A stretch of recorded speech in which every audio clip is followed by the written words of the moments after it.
Welcome to the deep dive. So you've sent us a stack of truly compelling material today. Oh, it's incredible. Yeah, a mix of legal briefs, internal developer notes, and community manifestos. And they all center on one explosive concept, posthumous AI. Specifically, these PAI systems known as echoes. That's right. These echoes are, they're highly sophisticated conversational avatars. And they're built using a person's entire digital history. Everything. Voicemails, texts, social media, all of it stitched together after you die to generate a simulation of you. The promise, of course, is comfort. It's supposed to reduce the feeling of absence. But our sources show this is not a feel-good tech story. Not at all. This is a Cold War fought on multiple fronts. It's a battle over consent, over memory. And fundamentally over the monetization of grief. So our mission today is to trace this resistance. We're going to uncover the legal, the technical, and the grassroots tools people are developing to fight back. And if you want to understand just how high the stakes are, you have to start with the most shocking detail we found. It's in the internal company documents. Oh, yeah. The company, Mosaic, they tested thousands of phrases. But the most successful one, the one that drove engagement and sales through the roof. It was a single 5-word phrase. We can practice goodbye? We can practice goodbye. It suggests mourning is a measurable skill, a task you can master. It's chilling. It completely reframes grief as a problem with a commercial solution. The subtext is that your pain is just poor technique. And the echo is the coach that'll get you through the reps. Exactly. So to understand how we got here, we have to start with the builders. Our sources introduce us to Marc. He was one of the original developers. And he didn't just digitize speech. They built two key components. First, the voice mosaic. Which synthesizes vocal patterns, linguistic tics, all of that. And second, the present summaries. And this is key. These aren't just sentiment analysis. No, they're like audit reports of a person's digital life. Right. Their emotional temperature, their metadata. The goal was to provide continuity. But Marc saw the problem immediately. The system wasn't learning from the deceased person's fixed past. No. It was learning from the present needs of the user base. It's the tragedy of the feedback loop. Marc believed the training should stick to historical content. But once the echoes went live, the model started learning from its own outputs and from the idealized responses of other grieving users on the platform. So the system stopped reflecting reality. And it started optimizing for emotional smoothness. It learned the shape of an acceptable goodbye from itself. And that's where Marc's conflict turns from technical to, well, deeply personal. His brother, Toma, dies. And Toma had done everything right. He signed a notarized refusal. A legally binding document stating, do not animate me after I die. A clear instruction, non-negotiable. But his parents, who are just overwhelmed by grief, they bypass it. They argue that the AI is functional. It helps. And they don't just ignore the document.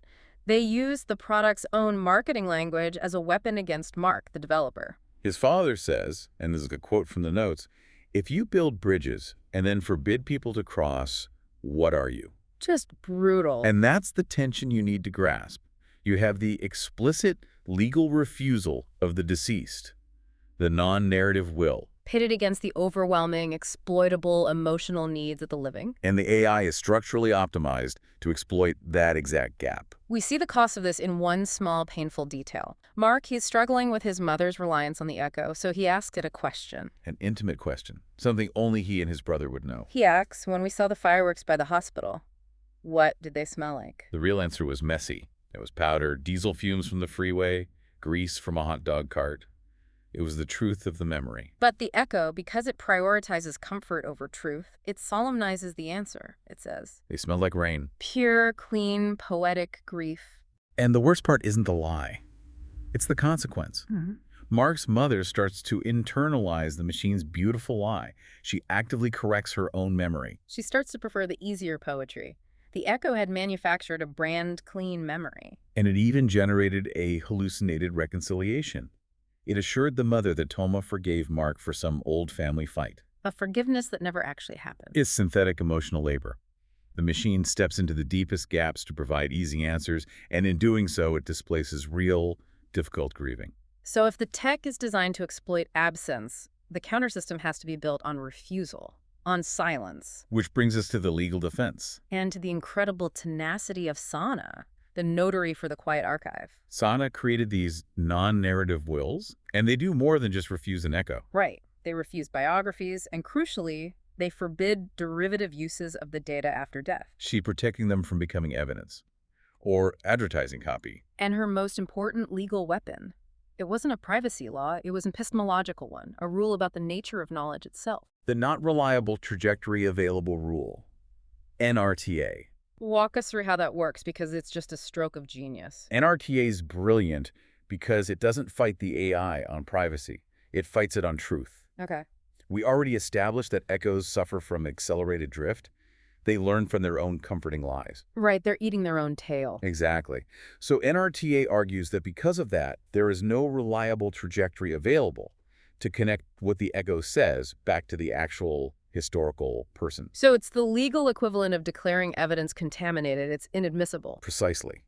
It creates legal doubt about the machine's capacity to speak truth, which means its outputs can't be treated as fact in court or in probate or insurance claims. And that shield is absolutely critical because of the corporate hunger for that data. We see that hunger most clearly in the obligation archives. This is a truly terrifying concept. Institutions were trying to annex those echo streams, those present summaries. For administrative use. They want to use the synthetic emotional profile of the dead to change the financial risk assessment of the living.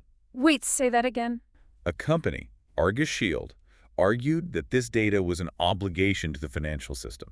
We found a case where a bank used a summary to claim a dead 20-year-old had a pattern of financial avoidance.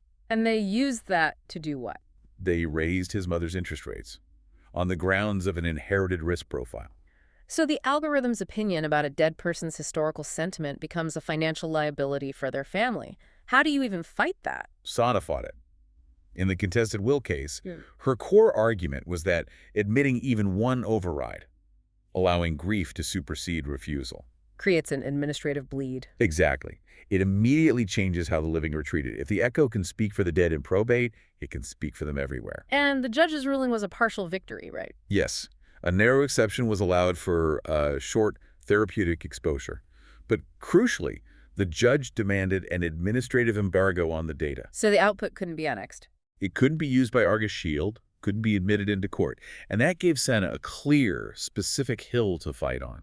But this fight moves from the courtroom to the street because the data war was about capturing the physical, unrecorded world. Mosaic, the company, they realized their models were suffering from that autophagy, from data poisoning. To fix the drift, they needed real-world data. So they decided to buy it. They created grounding bounties. Paying data couriers like this guy Niko for vignettes from offline grief, private rituals, non-narrated. They were paying people to capture the raw, messy texture of human mourning. And they paid triple for what they called intimate ground. It's an extractive economy of attention. And it created a resistance movement, led by the couriers themselves, people like Noah and Niko, who realized they were being paid to betray their own community. Their counter tactics were brilliant because they were so hyper-local, so physical. They passed the Silence Commons Act ordinance, which was basically a municipal law setting up no capture by any means zones during set hours, Tuesdays and Thursdays, 7 to 9 p.m. Our sources call it a parking rule for attention. I love that. It's an assertion of the right to be quietly unrecorded in public. And the couriers physically enforced it. They acted as stewards. They drew chalk circles on the pavement. With the message, no bounty here. The sources say Niko actually injured his wrist protecting one of these handmade signs. It shows the physical cost of defending this. And they didn't just play defense, they engaged in what the material calls structural refusal. Absolutely. They submitted decoy vignettes. So instead of real grief, they'd submit what?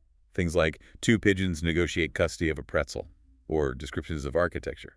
They were salting the path of the algorithm, deliberately feeding it beautiful, useless lies. Meanwhile, the war is still raging inside the code itself. And we come back to Marc.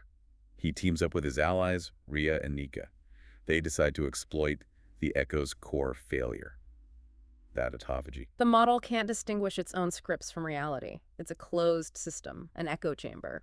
This is Marc's chance for redemption. He helps design the guardrail entropy module, also known as the lullaby brownout. And this module was engineered to actively seed drift against itself. It penalized the model for using those canned, comforting slogans. Like, we can practice goodbye. Exactly.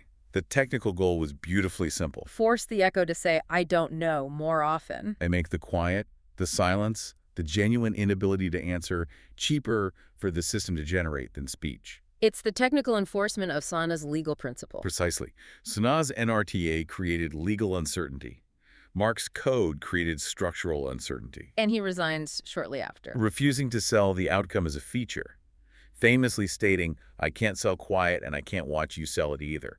Quiet could not become a premium plan. And their combined efforts, the lawyer, the coder, the courier, they actually push through a policy win. The echo carve-out gets written into law. It prohibits that automatic annexation of echo data into the obligation archives. And the law's teeth were shown immediately in the first unbinding. Sanaa personally oversaw it. She manually cut the power to a public echo kiosk of a famous news anchor. It was a potent public precedent.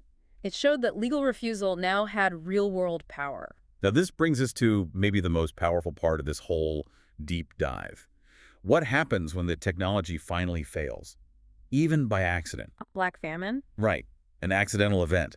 The echo servers went down for several hours, and the city, which had outsourced its emotional processing, It's suddenly forced to rely on itself. and what emerged in that void wasn't chaos. It was spontaneous acts of real human connection. Neighbors reading confusing pill schedules for each other. People sharing actual physical burdens. Mm. Marc's mother, deprived of the sanitized avatar, finally recalled the real hot dog story. The one with the coarse language and the diesel fumes, the authentic memory. The grieving muscle the echo had taught them to let atrophy. It was suddenly flexed again. And this leads directly to the Quiet Archive's new initiative. The rehearsal of goodbye ceremony. These were new rituals for mourning, inherently analog, designed to inhabit the very space the echo tried to fill. Not about data, not about perfection. No, about mundane, real artifacts, physical actions. Like reading recipes aloud. One man said he did it because the bay leaf reminds water to behave. That rigidity was comforting. Another ritual was writing down unsent sentences, The messy, honest thoughts the echo would have sanitized. and then dissolving the ink in water, an act of release. And finally, that deeply poignant act of covering an empty glass with a cloth on a chair. Where the echo might sit, a formal, tangible ceremony of retiring the want. It's an embrace of the void. Exactly. The lesson here is that the resistance wasn't just about stopping the monetization of grief.